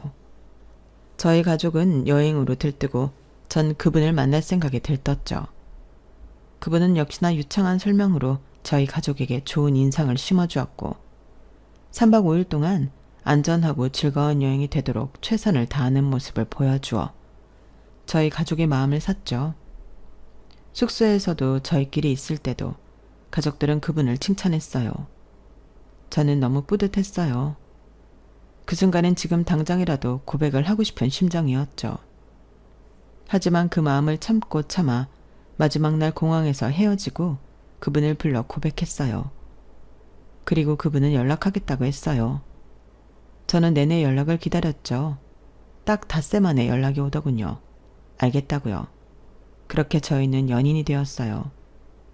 처음 해보는 연애는 왜 이제 했는지, 아니 왜 이제서 이 사람을 만났는지 한탄스러울 정도로 좋았어요. 매 순간 매 데이트가 손발이 저릿거렸죠. 그런 상태가 2년을 만났는데도 계속되었어요. 맞아요. 저희는 2년을 만났어요. 저는 2년이 되어 결혼 적정기가 되자 그분에게 은근히 눈치를 줬어요. 결혼하자고 말이에요. 그런데 그분이 이런 말을 하는 거예요. 자기는 결혼이 너무 무섭다고요. 그러면서 자기 가족 이야기를 해주는데 그건 처음 듣는 이야기였거든요. 사실 자기 가족이 재혼 가정이래요. 친어머니는 학교에서 수학 선생님이었는데 아버지와 결혼을 하고 학교를 나오셨다가 남자친구가 초등학교 5학년에 이혼해 다시 교직 생활을 하고 있어요. 친어머니와는 초등학교 5학년 때 헤어지고 한 번도 만난 적이 없었죠. 그리고 아버지는 남자친구가 중학생 때 재혼을 해 지금 가족을 이루었어요. 그런데 불행하게도 새어머니가 남자친구가 21살이 되었을 때 돌아가셨죠. 그런 경험이 있다 보니 남편은 가족을 꾸리는 게 무섭다고 하더군요. 하지만 제 생각은 달랐어요. 우리는 다를 수 있다고 생각했죠. 우리가 만든 가족은 행복할 거라고 장담했어요. 저는 제 생각을 꾸준히 남자친구에게 이야기했고 저는 매번 청혼을 했어요. 그리고 결국 남자친구는 제 청혼을 받아들였죠. 그렇게 저희는 결혼을 하게 되었어요. 축복 속에서 결혼식을 했죠. 신혼여행도 시아버지의 권유에 따라 유럽으로 20일 동안 배낭여행을 다녀왔어요. 이제까지 아껴둔 연차를 모조리 쓰는 건 좀 아쉬웠지만 그래도 좋은 경험이었어요. 행복한 시간이었죠. 그리고 저는 좋은 며느리가 되고 싶어서 열심히 노력했어요. 더욱이 남편에게 남편 가족 이야기를 들으니 시아버지가 참 안 되셨더라고요. 그래서 혼자 지내시는 시아버지를 자주 찾아뵙고 식사도 하고 커피도 마시고요. 애교도 부리고 좋은 며느리가 되려고 했어요. 그리고 시아버지도 그런 저의 노력을 잘 봐주셨고요. 저희 시아버지가 정말 좋은 분이거든요. 집 안에서도 집 밖에서도 존경받고 유머러스하고 묵직한 분이거든요. 그래서 제가 그렇게 하는 걸 처음엔 낯간지러워 하시더니 나중엔 언제 오냐고 절 찾으셨어요. 저는 간혹 시아버지와 단둘이 커피를 마시곤 했어요. 그러면서 시아버지의 인생사를 듣고 그동안 여행하신 이야기, 사업을 하는 동안 겪었던 일도 듣고요. 산전수전을 다 겪은 분이라 이야기도 재미있었어요. 그리고 저에겐 다행히 시어머니도 없어서 10월도는 없었고요. 아, 시누이는 어땠냐고요? 시누이는 정확히 따지면 시아버지의 딸이 아니라 남편의 새 어머니가 재혼하면서 데려온 딸이에요. 생각해보세요. 처지가 얼마나 안 됐어요. 자기 엄마가 재혼을 한 것도 어린 나이에 힘든 일인데 그 엄마가 일찍 돌아가시고 결국 피를 나눈 가족은 아무도 없잖아요. 저는 시누이를 보기 전부터 시누이가 안쓰러웠어요. 그래서 만나면 잘 해주려고 다짐했죠. 그리고 정말 만나서 잘해줬어요. 애교스럽게 다가가 말도 많이 붙이고 이것저것 선물도 해주고요. 전화로 안부도 자주 물었어요. 물론 숫기가 없는 시누이는 그걸 불편해하는 것 같았지만요. 제 딴엔 최대한 잘 해주려고 노력했어요. 그렇게 안정적인 결혼 생활이었어요. 더도 말고 덜도 말고 평범했죠. 그런데 문제가 하나 있었어요. 결혼한 지 2년, 3년이 지나도 아이가 안 생기는 거예요. 그리고 더 심각한 건 남편이 조급해하지 않는다는 거였어요. 남편은 천하태평이었어요. 언젠가 생기겠지 이러는 거예요. 저는 정말 많이 노력했거든요. 배란일이 되면 남편과 함께 노력하고 좋은 음식도 많이 먹고 운동도 하고요. 그런데 통 생기질 않으니 정말 답답했어요. 그러다 결혼 3년차 가을에 아이가 생겼어요. 자꾸 속이 메스꺼리고 생리를 하지 않아서 테스트기를 해보니 두 줄이 뜨더라고요.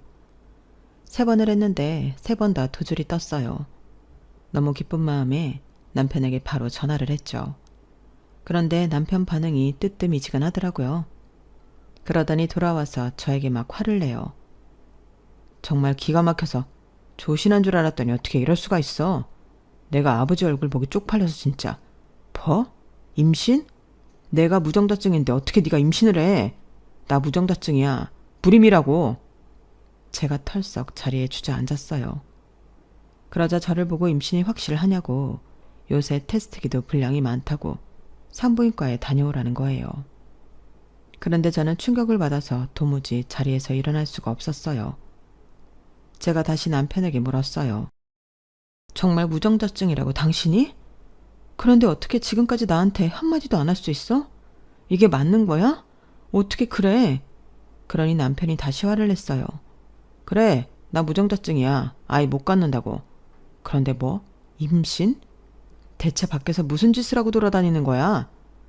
남편이 오히려 노발대발 굴길래 저는 이건 사기 결혼이라고 소리를 질렀어요. 그러자 남편이 허리에 손을 딱 올리고 저에게 손가락질을 했어요. 어디 가서 물어봐라. 남편이 무정자증인 거 고백 못한 게 문제인지 와이프가 바람핀 게 문제인지. 그러면서 자기가 무정자증을 고백 못한 이유는 남자로서 자존심의 문제라고 말하더군요. 그래서 저는 바람 피운 적 없다고, 남편을 만난 뒤로 다른 남자와 눈도 마주친 적 없다고 하소연을 했어요. 정말이에요. 정말 저는 단 한순간도 다른 남자를 욕심낸 적이 없어요. 저는 제 결혼 생활에 배 이상으로 만족하면서 사는 사람이에요. 그런데 어떻게 제가 다른 남자의 아이를 임신해요? 아니, 어떻게 저를 의심할 수가 있죠? 저는 정말 억울하고 분노가 치밀었어요. 그래서 눈물을 닦고 말했죠. 그래, 난 하늘을 우러러 한 점 부끄러움 없으니까 친자검사해. 태아도 친자검사 된다니까. 그 주수 되면 친자검사 하자고. 난 절대 부끄럽지 않아. 난 정말 바람 안 피웠어. 이건 네 예고 아니면 내가 상상 임신이라도 한 거겠지. 그러니까 두고 봐. 알겠어? 그리고 저희는 별거를 했어요. 그런데 그 사이에 남편이 시댁과 친정에 제가 바람을 피워 다른 남자의 아이를 가졌다고 말해버린 거예요. 놀란 시아버지와 저희 부모님이 전화가 왔어요. 아니지, 그럴 리가 없는데 하길래 제가 아니라고 단언했죠. 그러면서 남편이 저에게 문자를 보냈어요. 이혼 소송할 거고 위자료 톡톡히 받아낼 거니 돈 준비하라고요. 그래서 저도 끝까지 말했죠. 전 바람 피운 적 없고 이 애는 남편의 아이니까 책임질 생각하라고요. 이혼은 절대 없다고요. 그리고 전 약속한 7주가 되기를 기다렸어요. 7주가 되면 친자검사를 할 수 있다고 하더라고요. 그리고 7주가 되었어요. 전 떨리는 마음으로 친자검사를 했고 검사 결과는 당연히 아이는 남편의 아이가 맞았어요. 의사가 저와 남편 그리고 친정 식구들과 시댁 식구들 앞에서 제 뱃속에 있는 아이가 남편의 아이가 맞다고 선언했죠. 그러자 다들 안심하는 얼굴이었어요. 다만 남편과 시누이를 제외하고 말이에요. 그런데 갑자기 시누이가 몸을 부들부들 떨더니 어떻게 했는지 아세요? 남편의 뺨을 세게 때리더라고요. 그리고 닭똥 같은 눈물을 흘리며 남편을 노려보다가 진료실을 나가버렸어요. 저와 친정 식구들 그리고 시아버지는 영문을 몰라 벙진 표정으로 시누이가 나간 문을 쳐다보고 있었죠.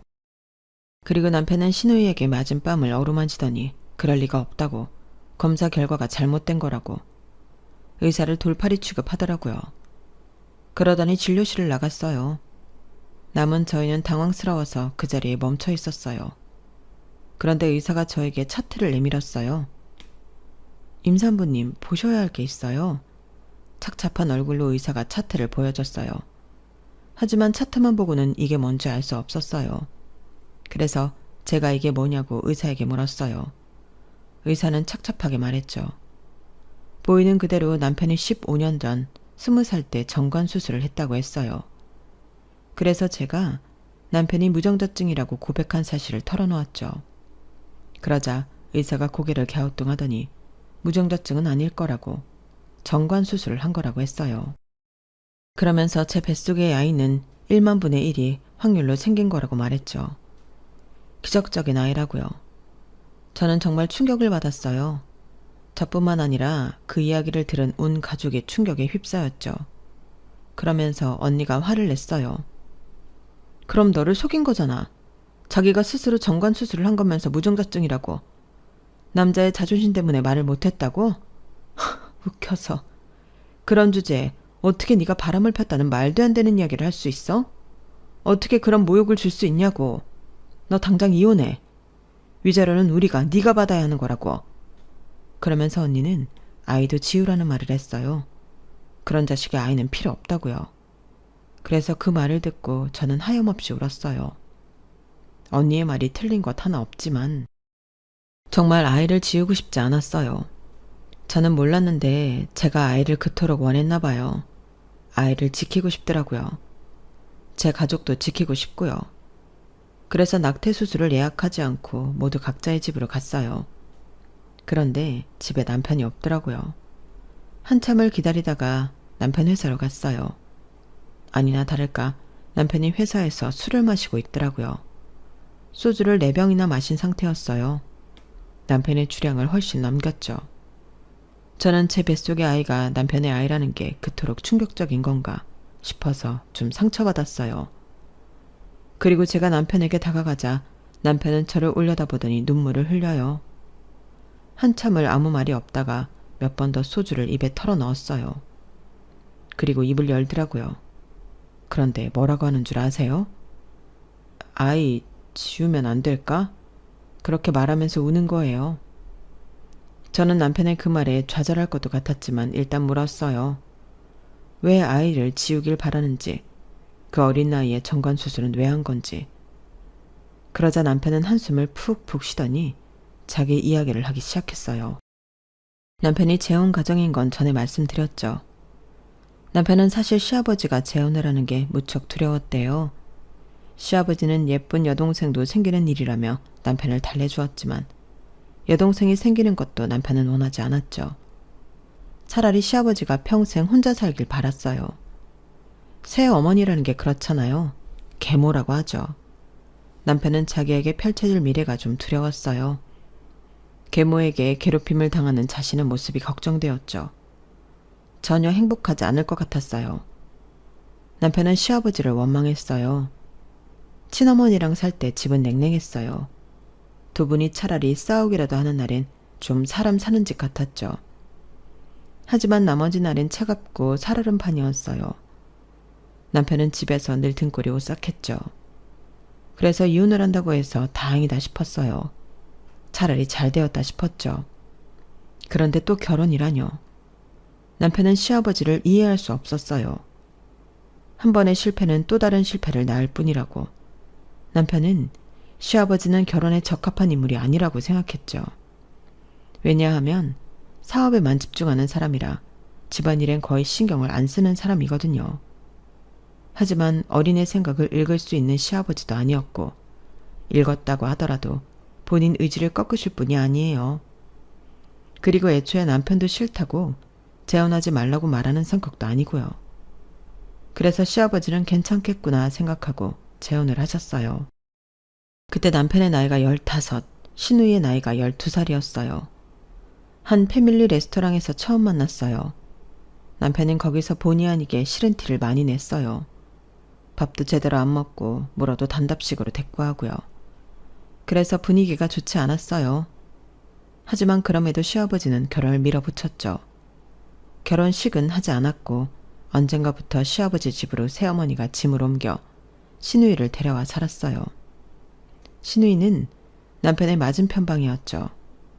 하지만 그들은 1년이 넘어서도 제대로 된 대화 한 번을 하지 않았어요. 그러다 새어머니가 암에 걸린 거예요. 난소암이 걸려서 게다가 말기여서 살 날이 얼마 남지 않았다는 진단을 받았어요. 시누이가 너무 울어서 탈진을 하고 밤새 잠을 자지 못했어요.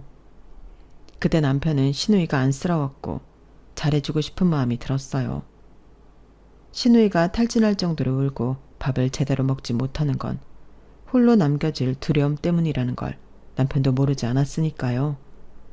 그래서 남편이 시누이의 가족이 되고 싶었던 거예요.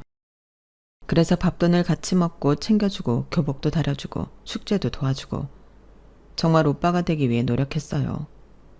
그리고 시누이는 외로웠던 걸까요? 쉽게 남편의 마음을 받아주었어요. 그래서 이 둘은 둘도 없는 친한 사이가 되었어요. 하지만 문제는 이 둘이 피로 느낄 수 있는 가족이 아니라는 데 있었어요. 자꾸 가족이가, 그것도 사랑이지만 묘한 기류를 흘렀죠. 남편과 시누이는 서로를 가족 이상으로 사랑했어요. 그렇게 되어버린 거예요. 신체적 반응이라고 하죠. 사랑하면 남자든 여자든 그렇잖아요. 그렇게 되어버려서 남편은 남몰래 앓고 자신을 질책하다가 시누이도 같은 마음이라는 걸 알아차린 순간 폭발해버렸어요. 그리고 그들은 17년 동안 부적절한 관계를 맺었어요. 남편은 그 이야기를 하며 자기는 정말 동생을 사랑한다고 말했어요. 그리고 실은 남남이지 않냐고요. 각자 친부모가 다른데 뭐 어떠냐고요. 그래서 제가 정색을 하며 호적으로는 남남이 아니지 않냐고 말했어요. 그러니 남편이 더 이상 말이 없더라고요. 그래서 제가 물었어요. 정관수술은 왜 한 거냐고요. 그러자 남편은 이렇게 말해요.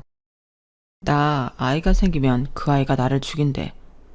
고등학생 때 만난 애가 무당 딸이었는데 어느 날 나를 보더니 그 이야기를 하더라. 내가 아이를 가지면 그게 딸이든 아들이든 날 죽일 거라고. 나는 아이를 가지면 안 되는 사주라고. 그리스 로마 신화 오이디푸스 얘기 알지? 왜 나를 죽인 사람이 알고 보니 나의 아들이었다는 이야기 말이야. 그게 내 최후라고 하더라. 그래서 정관수술 했어. 너무 무서워서. 하지만 전 그게 전부일 거라 생각하지 않았어요. 그래서 다시 물었죠. 그러자 남편이 한숨을 푹푹 쉬었어요. 맞아. 그것도 있는데 다른 이유도 있어. 그게 지수가 아이를 가지면 죽겠다고 해서. 당신도 알잖아. 걔가 얼마나 가족에 대한 기대도 없고, 아니 가족에 대해 두려워하는지. 그래서 혹시 몰라서 정관수술 한 거야. 저는 기가 막혔어요. 그러니까 사실 따지고 보면 정관수술을 한 이유는 시누이 때문인 거예요. 그리고 저는 차근차근 기억이 떠올랐어요. 남편의 인솔자로 해외 출장을 갈 때마다 시누이가 따라갔거든요. 그리고 그뿐이게요. 매번 시댁에서 남편과 꼭 붙어있으면 저를 바라보는 눈빛이 불편했거든요. 저는 낯을 가려서 그런 거라고 생각했는데 이제 보니 다르게 느껴지더라고요. 그리고 남편과 데이트를 할 때면 당연히 시누이에게 전화가 왔어요. 그리고 같이 데이트할 때도 있었고요. 같이 데이트할 때 남편 옆에 시누이가 찰싹 붙어 있었어요. 저는 사이좋은 남매이니 이상하게 생각하지 않았는데 이제 보니 도가 지나쳤네요. 그런데 이상했어요. 시누이는 매번 남자친구가 있었거든요. 데이트한다고 나가는 것도 자주 봤고요. 제가 그렇게 묻자 남편은 신우이에게 남자친구가 있었던 적은 한 번도 없었다고 말했어요. 남자친구를 보러 가는 척 자기를 보러 간 거라고요. 그래서 저는 제가 모르는 데에서도 그 둘이 만남을 이어갔다는 걸 알았죠. 저는 그들의 눈물겨운 사랑에 온몸이 부들부들 떨릴 정도로 화가 났어요. 그리고 저는 마지막으로 물었죠. 그럼 나와 결혼한 이유가 뭐냐고요. 그러자 남편은 한참 망설이더니 시아버지가 자꾸 남편과 신우이 관계를 의심해서 어쩔 수가 없었다고 말했어요. 그 말을 듣고 남편의 뺨을 세게 내리쳤어요. 남편이 의자에서 나뒹굴었어요. 그리고 저에게 화를 내더라고요. 지금 네가 나한테 화를 내? 네가 지금 그럴 자격이 있어? 지수한테는 이렇게 화냈니? 안 냈지? 버러지 같은 놈. 그리고 저는 짐을 챙겨 친정으로 왔어요. 친정 식구들이 당장 이혼하고 아이도 지우라고 하더군요. 제가 일단 이혼 소송을 하겠다고 말했어요. 언니가 잘 아는 변호사를 소개시켜준다고 했죠. 그렇게 저는 이혼 소송을 했어요. 법정에서 만난 남편과 신우이는 이제 보니 환상에 짰고 너무 잘 어울리더군요. 특히 남편이 이제껏 신우이의 손에 꽉 잡혀 지냈다는 게 느껴지더라고요. 오히려 제가 어울리지 않는 소모품이었다는 생각이 들었어요. 그러자 정말 주체할 수 없는 분노가 치밀었어요. 그리고 변호사가 말해주더군요. 남편이 신우이와 미래에 같이 살 5억짜리 아파트와 1억이 넘는 외제차를 구매했다고요. 명의가 남편 명의로 되어 있어서 재산 분할을 할 수 있었어요. 남편은 허술한 건지 절대 들킬 일이 없다고 생각한 건지 본인 명의에 2억짜리 주식도 있더라고요. 남편에게 그런 숨겨진 재산이 좀 있었어요. 그리고 전 승소했는데요. 제가 제출한 음성 녹음이 큰 활약을 했어요. 제가 사실 남편의 취중 진담을 모두 녹음했거든요. 그리고 판사는 남편과 신우이에게 반성의 여지가 전혀 없으며 혼인 전에 정관 수술을 한 걸 사실대로 말하지 않은 것이 괘씸하다며 죄질이 나쁘다고 판단했어요. 그래서 전 승소한 것뿐만 아니라 위자료도 억 단위로 받게 되었어요. 판사의 판결에 남편과 신우이는 울분을 토했죠. 억울하다고 하더군요. 대체 뭐가 억울하다는 건지 저는 전혀 알 수 없었어요. 그렇게 남편은 같이 살던 집도 잃어서 시아버지 댁에 들어가게 되었어요. 그런데 거기서 살면 신우이랑도 함께 살게 되는 거잖아요.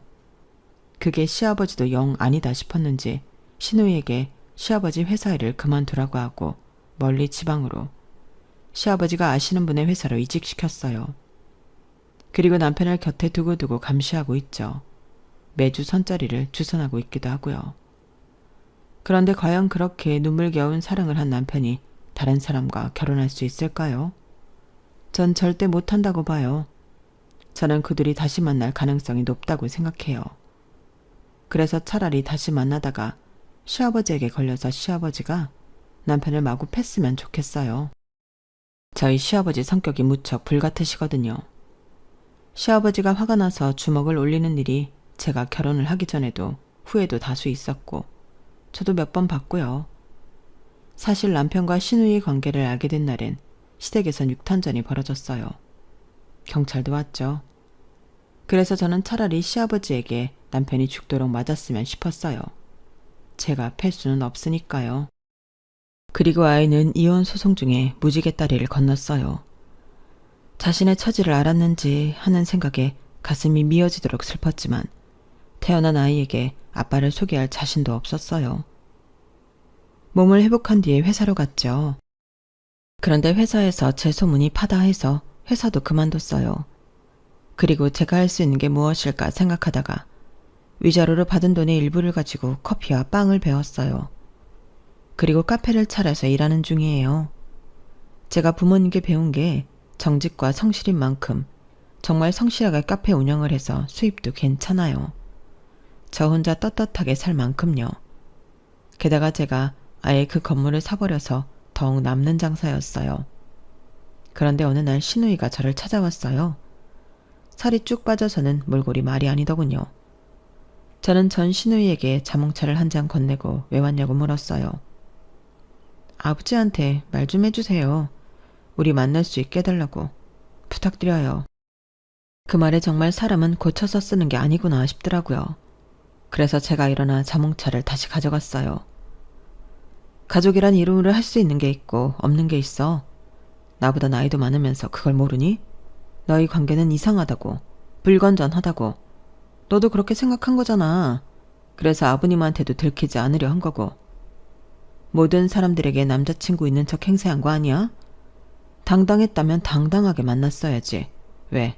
지금 와서 당당해지고 싶어? 근데 그게 네 아버지, 죽은 어머니 얼굴에 먹칠을 하는 거란 건 알고 있니? 그리고 저는 돌아가라고, 다시는 남편도 시누이도 보고 싶지 않다고 했어요. 그 자리에서 한참 울더니 돌아가더군요. 그리고 연락이 없어요. 아마 제가 본 드라마의 공주처럼 혼자 상사병을 앓다 죽었을지도 모르죠. 이 사안을 보낸 지금부터 저도 훌훌 털어버리려고 해요. 최근까지 제게 있었던 일들을 훌훌 털어버리고 다시 시작하려고 해요. 그래서 다음 주엔 소개팅도 나가요. 새롭게 다시 시작하려고요. 제가 즐겁게 잘 사는 게 진정으로 제가 행복해지는 길이니까요. 제 사연은 여기까지입니다. 저 응원해 주실 거죠? 여러분들도 항상 평안하시고 행복하시길 바랍니다.